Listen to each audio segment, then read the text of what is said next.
or a denominator. Yeah.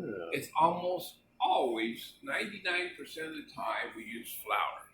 Okay. Okay, so the flour expressed as itself is 100%. Okay. Yeah. See the water next, 53%. If I weigh down 1,000 grams of water, I'm how starting much? to get the picture.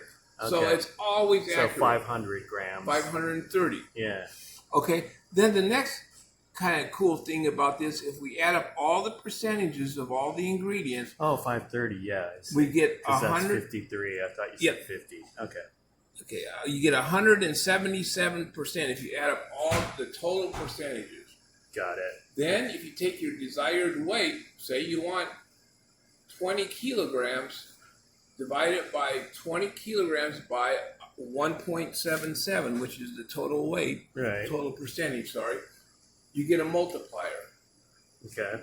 And then that multiplier by each of these percentages will yield what you need to make 20 pounds of croissant dough. Wow. So you can go up, you can go down. Right, because you're doing everything by percent. Yeah, and the nice thing about metric, to give it a further accolade, is that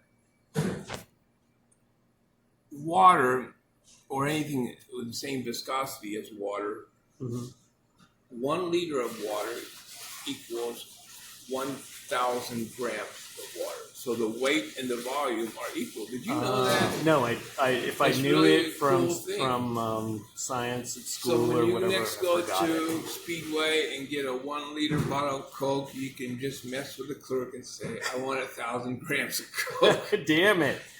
Watch Give me them my call 1,000 grams. The Dayton police.